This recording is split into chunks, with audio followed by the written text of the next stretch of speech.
So yun mga idol, magandang araw sa atin lahat. Wala muna tayong prank ngayon kasi siyempre alam niyo naman siguro yung nangyayari sa amin ngayon. Si Pogi hindi na namin nakakasama. Ginawa ko tong video to, siyempre karapatan nyo rin malaman, pero hindi porkit gumawa ako ng video may gagawin na akong masamang tao. Wala akong gagawing masamang tao dito sa sasabihin ko. So lang ninawin kasi nga napakarami nagtatanong sa mga followers namin. Siyempre gusto nilang malaman yung totoo. Sa mga nakabasa na siguro naman alam nyo na nagpost na si Pogi na yung asawa niya kasi may utang. Yung ba pinost na naman din niya yun. Kaya nasasabi ko na ngayon, pero hindi ko para idiin siya doon. Kumbaga sila na rin naman ang nag-open sa mga followers niya na ayun nga yung punot dulo na may utang kasi yung asawa niya. Ito kasi yung umpisa nun kung bakit biglang nawala na si Pogi sa amin. Sasabihin ko na yung punot dulo kung bakit. Ayan. Ang unang-una kasi niyan, may utang yung asawa niya. Tapos sinisigil na sila. Ang dinahilan, binabata ko na daw yung aircon nila kasi nga pinipilit ko na daw silang bayaran ako sa utang nila. Matagal na rin yun, siguro mga 3 buwan na lumipas, gano'n, 3 buwan na lumipas. Hindi naman totoo yun. Siyempre sa akin, bilang may pinagsamahan kami ni Pogi, ang sakit sa akin nun kasi nga bakit ganun ang dinahilan. Kinausap ko naman si Pogi doon sa ganun sitwasyon. Sabi ko kay Pogi, sabi ko, pre, bakit ganun dinahilan ng asawa mo? Ano yun, nakaligtas siya doon sa inutangan niya, tapos ako yung ginawa niyang dahilan na babatakin ko yung aircon nyo. Tingin mo ba magagawa ko sa iyo yun? Ayun, sinabi ko kay Pogi ng gano'n. Nag-usap kami. Nung natapos na kami mag-usap, ang sinabi ko na lang sa kanya na sana pagsabihan niya yung asawa niya na wag na akong gawing dahilan sa mga nautangan niya. So di, siyempre tingin ko nagka-okay na kami doon. Di tapos na yung usapan na yun. Nalaman ng asawa ko na ako pala yung ginawang dahilan sa pinagkautangan. Tapos yung inutangan niya, chinat yung asawa ko. Kung totoo ba yung dahilan niya na babatakin ko yung aircon nila pag hindi ko sila nabayaran, pag di nila ako nabayaran, kaya ako muna yung binayaran nila. Siyempre asawa ko yun. Tapos yung mismong inutangan ang nagchat sa asawa ko, siyempre yung asawa ko magagalit yun kasi nga ang ganda na nga ng pakitungo ko sa kanila, tapos nagawan pa nila ako ng ganun. Siyempre hindi ko mapipigilan yung asawa ko kasi nga siyempre sasama loob nun kasi nga binibigay yung kumbaga tinutulungan ko na nga sila, tapos ako pa yung ginagawa nilang sangkalan sa mga napag-uutangan. Kumbaga tama naman yun, may katwiran naman asawa ko doon. Tapos ayun, ang ginawa namin ni Pogi, pinag-usap namin yung asawa namin. Nag-usap sila dito sa amin. Okay na. Kumbaga nagkausap na sila, hala namin okay na. Makalipas ang 1 linggo, 2 linggo, hindi sila nagpapansinan, pero hindi sila para mag-away. Yung kumbaga nagkahiyaan na siguro. Isang beses bumili yung pamangkin ni Pogi ng yelo sa amin. Tapos tinanong ng asawa ko yung pamangkin ni Pogi na bakit hindi na kayo nakipagkwentuhan sa akin. Tapos nagsalita yung pamangkin ni Pogi na pinagbawalan sila na kausapin yung asawa ko. Siyempre ako nagulat din dun sa pangyayari nyo kasi nga Bakit?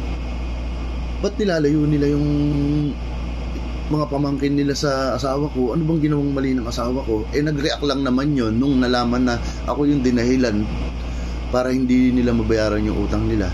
Anong mali ng asawa ko doon? Pero hindi ko para kampihan yung asawa ko. Dahil asawa ko yan, hindi.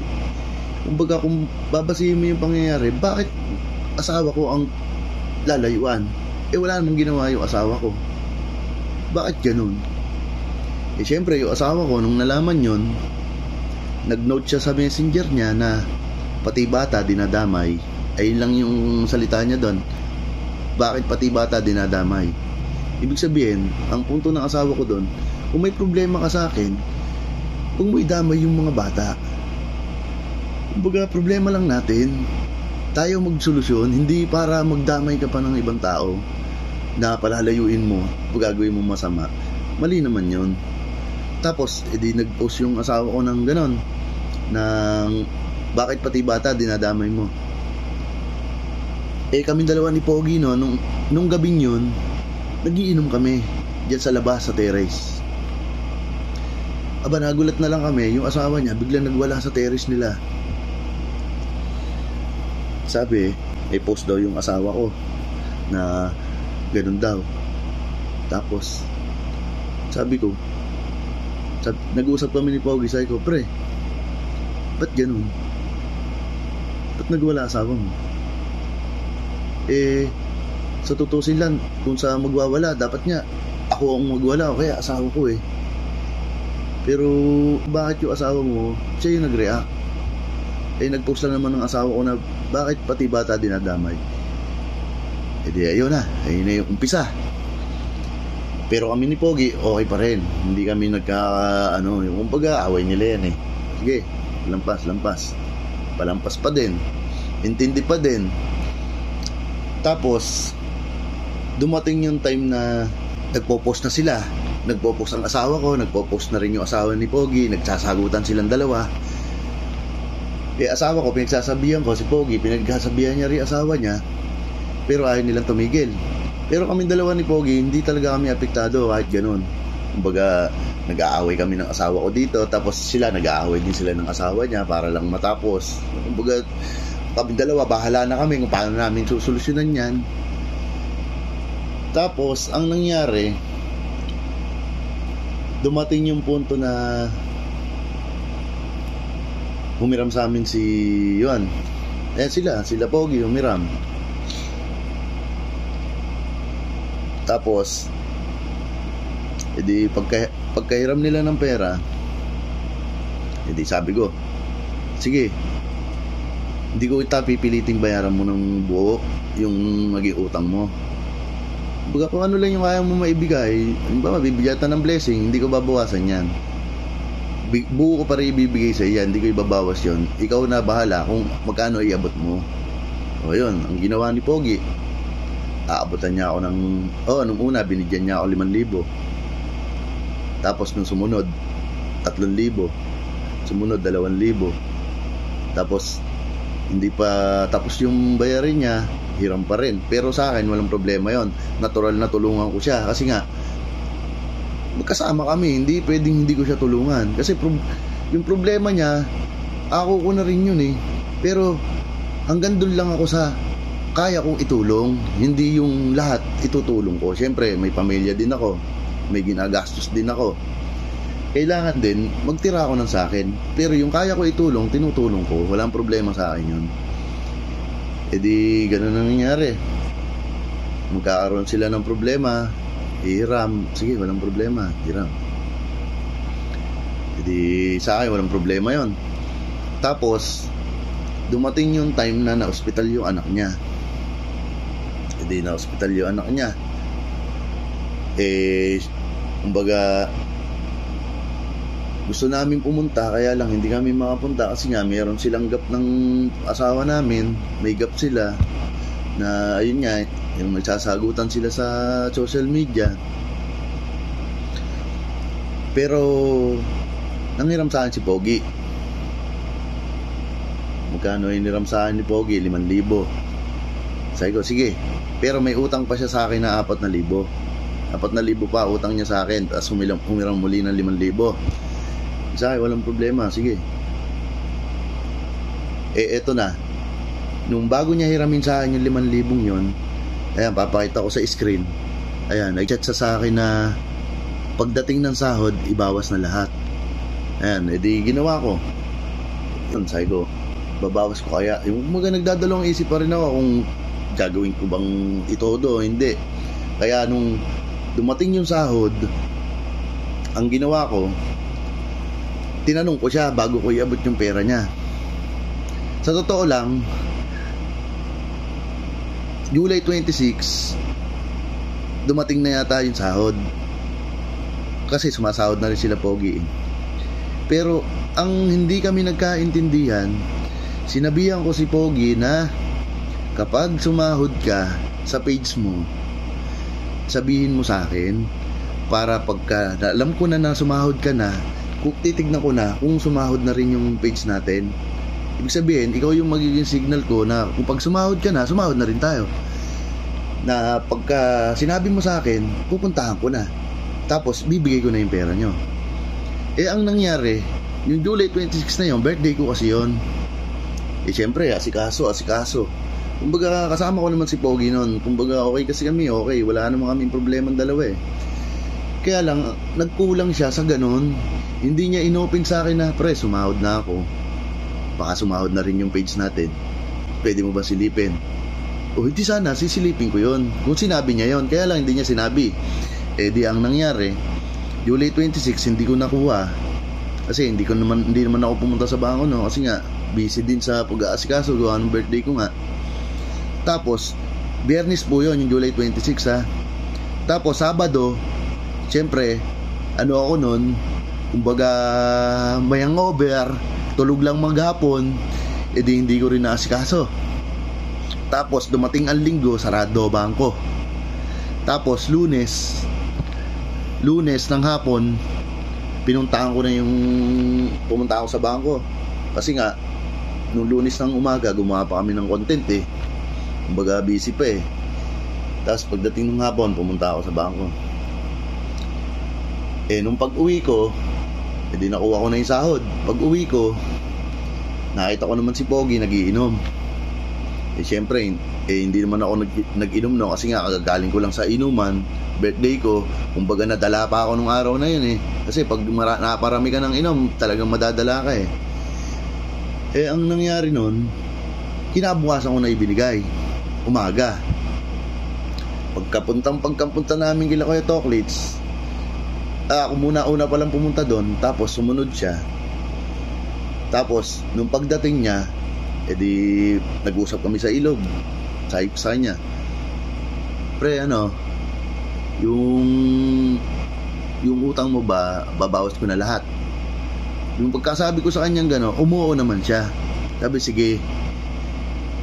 Edi tinanong ko pa siya, sigurado ba kung baka mamaya, kasi siyempre alam kong meron silang ibang babayaran na utang. Kaya tinanong ko siya ng gano'n, sinigurado ko muna. Umuo naman siya.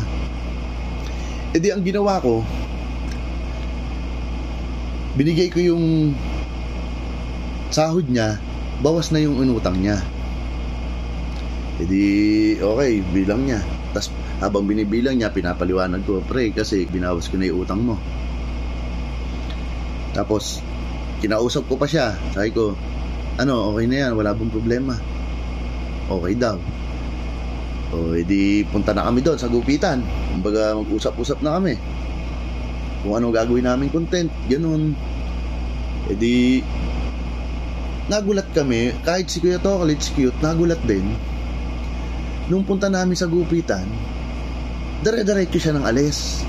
Wala man lang, pre, uwi ko muna tong pera. Walang ganun nangyari. Kaya kami gulat din, bakit ganun? Bilang umalis. Pero naman siya, nag-chat siya na ihahatid niya muna yung pamangkin niya sa school. Ihahatid.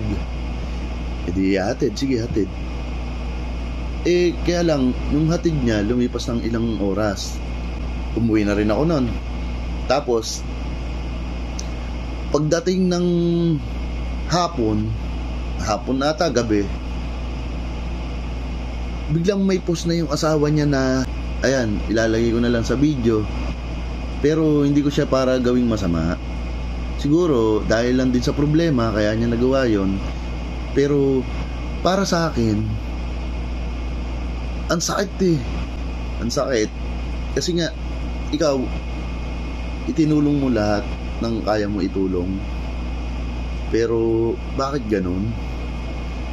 Tapos sinabi na rin naman ni Pogi sa post niya na nag-post yung asawa niya na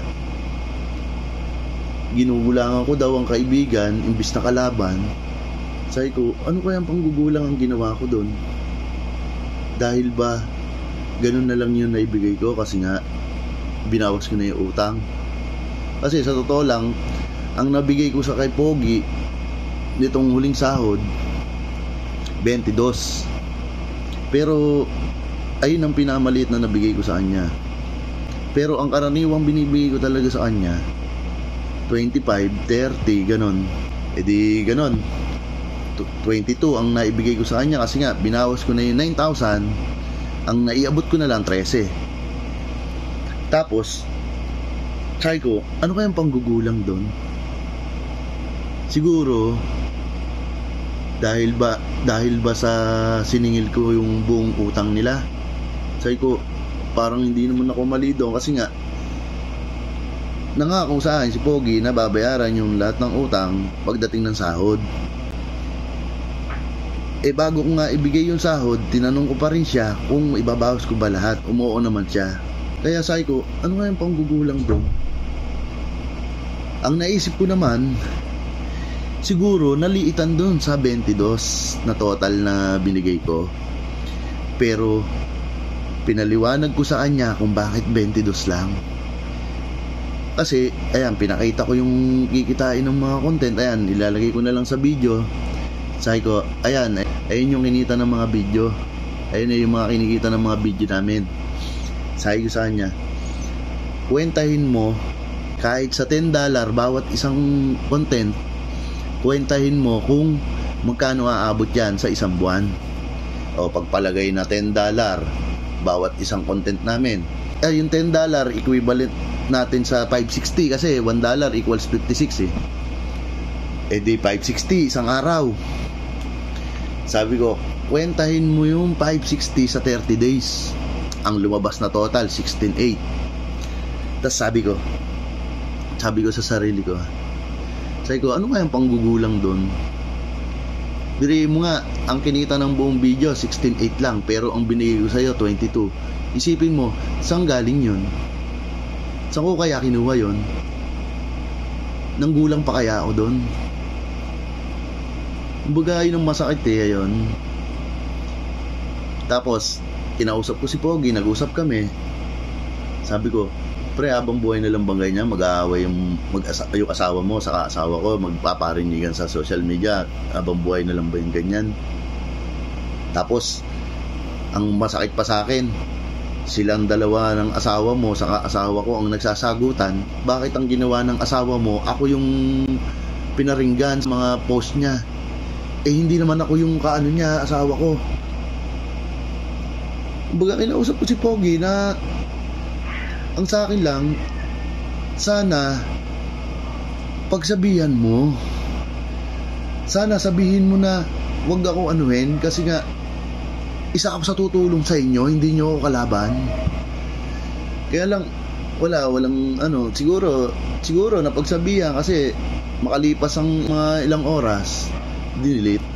Kaya siguro napakayusapan. Kaya lang kahit sabihin mo na delete, ang sakit sa akin. Siyempre, kumbaga gusto mong tumulong Kaya lang, bakit parang nalabas, nagiging masama ka pa? Ayun ang masakit. Ayun, nangyari na yun. Nag-usap kami ni Pogi. Ang nangyari pagkatapos nun, parang walang nangyari. Kumbaga wala man lang, pre, pasensya na sa nagawa ng asawa ko sa'yo ayun lang ano na sa akin yun magaan na sa akin yun ganun yung salita lang magaan na sa akin yun, okay na sa akin yun Kaya lang walang ganun, parang gusto niyang mangyari, palampasin ko na naman. Kung sa pagpapalampas lang, napakaraming beses. Sa unawa, napakaraming beses. Pero iba na yun iba na yung ginawa, pre. Sabi ko sa kanya, iba na yung ginawa. Masakit na. Hindi na para palampasin, ang sakit. Kasi nga, kayo yung tinutulungan ko kayo, tapos kayo yung nagsabi nun. Kung ibang tao nagsabi nun, tanggap ko Kasi sanay ako dyan Sanay na ako doon sa ganon, sa mga masama ako. Sanay ako dyan. Kaya lang, ang hindi ko matanggap sa kanila nang galing, ayun ang masakit sa akin. Ayun, parang wala lang. Kumbaga, kahit, pero pinaparamdam ko na rin kay Pogi na hindi, wala yun. Masakit yun. Kasi tinanong niya ako Sabi, kasi may dito kumbaga may huling lamay dito nung nakaraan Ginausap pa niya ako. Sabi punta akong patay, sama ka. Ginanon niya ako Sabi ko, hindi ako makakapunta. Ultimo maligo nga, tinatamad ako Lumabas pa kaya. Yung kumbaga, siyempre, nalalambot ako dun sa pangyayari dun sa ginawa Dapat doon sa puntong niya, ramdam na niya yun Kasi sabi ko nga, ultimo maligo, hindi ko na kaya Hindi yung kumbaga tinatamad ako Kasi nga, nakakatamad yung nabasa ko yung ganun. Parang wala pa din. Hanggang sa lumipas ang ilang araw, hindi ako nalabas. Tinatamad ako. Yung kumbaga, lambot na lambot akong mag-isip ng content. Lambot na lambot akong lumabas. Parang gusto ko, nagsusulo lang ako dito sa bahay, ganun. Ang nangyari, kaya nakita nyo nung mga nakaraang upload namin, puro re-upload. Kasi nga, tamad na tamad ako nun. Dumating na nga sa punto na ayoko na. Nag-chat na ako sa GC namin na out na ako. Kumbaga, hindi ko na kayang tumuloy. Kasi nga, dahil doon sa pangyayaring yun. Pero nung nag-chat akong ganun na out na ako, dapat doon pa lang gumawa na si Pogi ng way na, pre, bakit ka mag-a-out? Anong dahilan? Sana nasabi ko yung dahilan ko. Sana nasabi ko na ang sakit nung ang sakit nung pinost ng asawa mo talaga, pre. Kumbaga, parang pag nagkasama pa tayo, parang lalo lang ako magiging masama. Kasi nga, ginagawan ko na nga ng paraan para ganun pa rin ang maibigay ko sa'yo, yung parang sapat pa din. Pero ako yung lumalabas pa rin na masama. Paano pag yung mas maliit pa dun ang naibigay ko? Kasi nga, yung kinikita po ng Facebook ngayon, ayan, papakita ko sa inyo ulit. Tignan nyo naman ang mga bawat araw niyan. Hindi pa umaabot ng $10 yung mga video. Ibig sabihin, sapat pa ba sa amin yan? Lalo't 4 kami. Sapat pa ba sa amin yan? Diba hindi na? Kaya lang, doon ka magtataka paano ka umabot pa rin ng 20 pa rin yung nabigay ko? Ganun na lang ang sinahod. Dapat nga, doon pa lang na-appreciate nyo na yung tulong ko Pero anong nangyari? Ginawa pa rin ako masama. Diba? Kasi walang alam yung asawa mo Pero nagsasalita siya ng ganon. Pero ang hindi niya alam, ganito na nangyayari sa page natin. Kasi nga, ang baba na magbigay ng Facebook. Sa Facebook lang kami umaasa sa blessing. Kasi nga, natural naman na kailangan ng tao ng blessing Kasi nga, may pamilya kami. Pero pinaghihirapan din naman namin yun. Hindi naman namin hinihingi yun. Pinaghihirapan din namin. Kumbaga, tinatrabaho din namin. Kaya deserve din namin yung blessing na yun. Pero ang lumalabas kasi, ba't parang ang sama ko pa? Siyempre, kahit gaano kakabait, para kang para sa lahat yung nagawa mo, mali ka pa rin pala, di ba? Di dumating na sa punto na ganon, na hindi na kami usap. Kasi nga, tamad na ako nun eh. Tapos nag-chat na ako sa GC na ayoko na eh. Ang nangyari naman, nag-usap pa rin kami. Punta kami doon sa gupitan, makalipas ang ilang araw, linggo yata. Punta kami doon, usap-usap. Open forum kaming 4. Maayos sana yung open forum naming 4 eh. Kaya lang, ang nangyari, nag-uusap kami ni Kuya Toklit, si Cute nakikinig lang eh. Tsaka si Pogi eh. Si Kuya Toklit tsaka ako, kami yung nagsasalita eh. Kasi si Kuya Toklit, siya yung pinakamatanda sa amin. Siyempre, siya yung mamamayo sa amin lahat. Kahit sabihin mong mas may alam ako sa content, pero sa mga ganyang pangyayari, sa kanya ko pagkakatiwala yan. Kasi nga, siya yung mas may edad sa amin. Di salita si Kuya Toklit na ayusin yan. Parang wala kayong pinagsamahan. Sa akin, walang problema. Kaya lang, ako na naman ba ang unang maglalapit? Ako na naman ba ang unang kakausap? Pwede naman kahit ngayon lang ikaw naman ang lumapit na pasensya na kung ano man nangyari sa atin. Aba, kung narinig ko yung salitang yon, pasensya na rin, pre. Kasi nga, na-chat ko na, ayoko na. Kasi nga, ang sakit talaga sa akin nung napasa ko sa asawa mo eh. Pero dahil, ayan, naayos natin. O sige, pero hindi natin maiaalis na nawala man yung yung sugat, pero yung peklat hindi mawawala. Kumbaga yung sakit hindi na mawawala yon. Kaya lang hindi rin naman nangyari kasi yun eh. Kaya hindi ko rin nasabi yun eh. Kasi hanggang matapos yung usapan namin, wala naman siyang sinalita eh. Di nagtapos na yon, nagtapos nang walang nangyari. Uwian. Gawa nung siyempre may mga sarili kaming gagawin pa eh. Wala rin naman nangyari sa usapan namin. Siguro 1 oras yata kaming nakatanga lang lahat, ganon. Di ganon nangyari. Di puro re-upload pa rin ang upload ko. Kasi wala naman nangyari. Paano kami makapag-content? Hindi naman kami okay. Di re-upload pa din.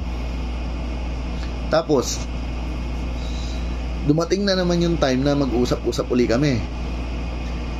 Ang huling pag-open forum namin, kung babalikan nyo yung mga content namin, kung ano yung araw na nag-upload kami ng hindi re-upload, ayun yung araw na yon. Di nag-open forum kami. Tapos usap na naman si Kuya Toklit, salta na naman. Pero ang nangyari, para lang nung una, wala pa rin nangyari. Wala pa rin salitang na buo, wala pa rin salitang para maayos, wala. Kaya nga kami nag-usap-usap eh, para ituloy namin yung kasi nga, oo, nandun na tayo sa nagsalita na ako ng ayoko na, pero binigyan pa rin ng pagkakataon na pag-usapin tayo, na tutuloy tayo. Miski siya, alam naman niya eh. Kasi sabi nila Kuya Toklis nung dumating siya, gagawa na tayo ng video, mag-usap-usap na tayo. Ayun, sinabi pa ni Kuya Toklis yun eh. Tapos ayun, salita. Tapos wala pa rin siyang naging basta ang naging salita niya lang, isa lang. Nagkaroon siya ng salita, isa lang. Ang naging salita niya lang, nagsabi siya na ayaw na niya eh. Ayun lang ang naging salita niya. Paano ba ayos yun? Kaya nga eto nag-uusap nga tayo eh. Ibig sabihin yung sinabi kong yun, hindi ko nagagawin. Kasi nga iniisip ko rin yung ibang kasama natin na si Kuya Toklit, si Cute, saka ikaw. Kaya nga tayo nag-open forum eh. Ibig sabihin gagawa na tayo. Pero wala pa rin nangyari. Di ang ginawa ko na nun, bumalik ako ng tanghali. Tapos pagbalik ko ng tanghali, nakita ko si Kit na tulog. Ginawa ko ng content para hindi na rin nakakahiya sa mga followers namin. Kasi nga nagagalit na, kasi nga puro re-upload ang na-upload. Siyempre hindi ko naman mapaliwanag na may pinagdadaanan po kasi kami. Ang hirap naman nung ganon. ang hirap naman sagutin sila ng ganun. Kaya ang ginawa ko, kahit kami dalawa lang ni Cute, gumawa ako ng content. Kasi nga nakita ko si Cute tulog eh. Yung binasa ko siya nung yung pangwisik ni Kuya Tokolits. Ba, biglang ang lumabas, in-out ko na siya. Sabi ko, ba, hindi kita in-out. Ilang beses kami gumawa ng paraan para buo pa rin tayo. Pero ayaw mo magsalita agad ang mag-open forum tayo. Paano natin maayos yan? O di gumawa kami ni Cute. Kami dalawa nga lang ni Cute eh. Birihin mo siya, si Pogi ang nag-react na tinanggal namin siya. Pero si Tokolits hindi rin namin kasama sa content na yon. Di doon, simula nun, baga pakiramdam niya, tinanggal ko siya, ganun.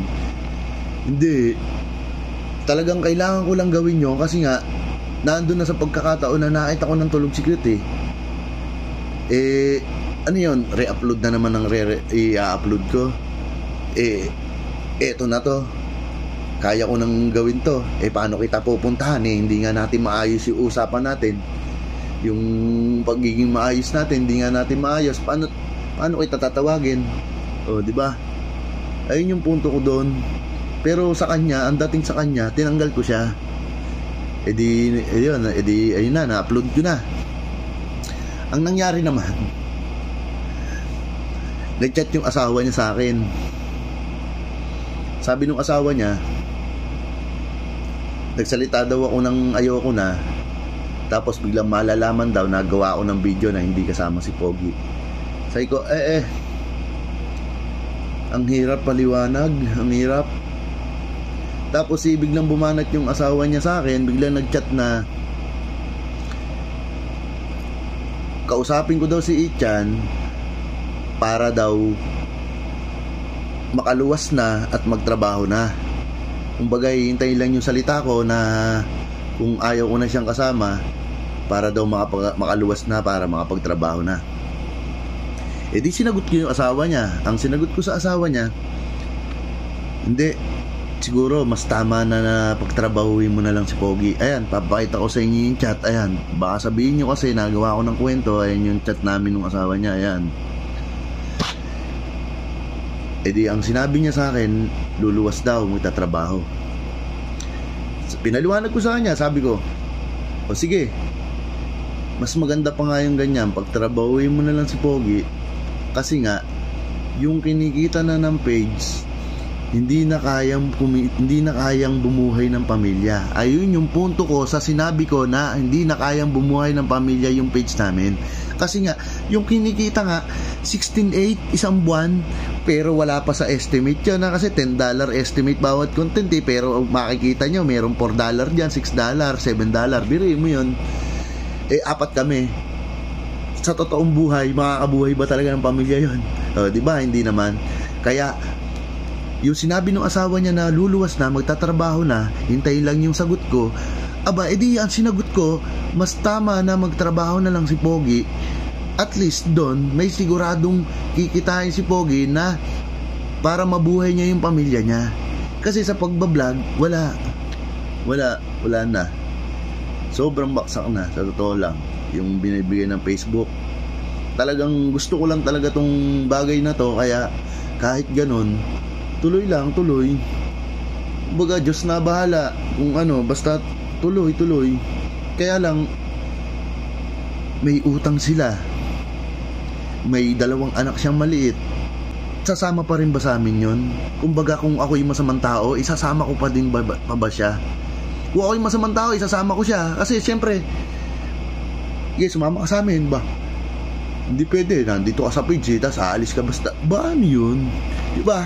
Sinong magiging masama doon? Di ako. Kaya ang ginawa ko, sige, magtrabaho na lang, lumuwas na lang. Mas maganda pa yun, at least doon may siguradong kikitain siya para sa pamilya niya, sa inyo. Sabi ko doon sa asawa. Kasi yung page na to, wala na talaga. Hindi na kayang bumuhay ng pamilya. Ayun yung punto ko doon. Hindi ko sinasabi na hindi yung katulad nung nasa post ni Pogi na huwag ka na sumama sa amin, hindi na kayang bumuhay ng pamilya to. Hindi ganoon. Iba yung sinabi ko sa naging kumbaga mahirap magsalita ng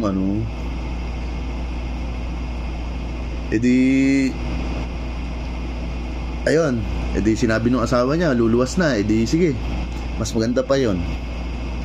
Aba, eto na, dumating na yung time ng ang sabi kasi ng asawa niya, Lunes aalis.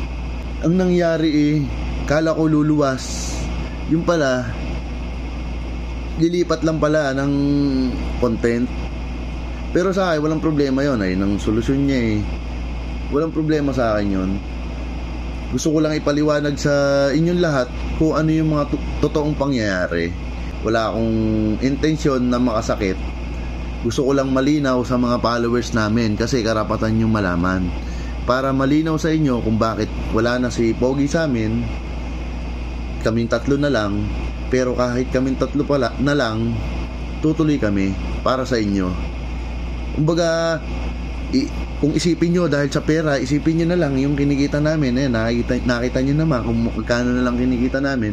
Pero tutuloy kami kasi nga masaya kami sa ginagawa namin, na nakakapagpasaya kami ng tao. Kumbaga yung pera, bonus na lang talaga yan, blessing ba? Kaya nga blessing namin kung tawagin niya, kasi nga blessing lang yan na binigay sa amin. Kung deserve namin, para sa amin talaga yon, tatanggapin namin. Pero kung ayaw ibigay sa amin ng Diyos, wala kaming magagawa. Ganun talaga. Kaya nga blessing yan Kumbaga, hindi man pera, hindi man material na bagay, basta galing sa taas, blessing yan. So ayun mga idol, nasabi ko na lahat. Salamat sa lahat ng nakinig, kahit sobrang haba nitong video to, para lang mapaliwanag sa inyong lahat, para na rin malinaw na walang masama kung bakit nagkahiwalay kami ni Pogi. Hindi lang talaga nagkaintindihan. So paano mga idol, bukas na lang uli. Bukas gagawa na uli kami ng prank, kaming tatlo ni Kuya Toklits sa As Cute. Sana supportahan nyo pa rin kami. Maraming salamat sa inyo lahat mga idol. Thank you.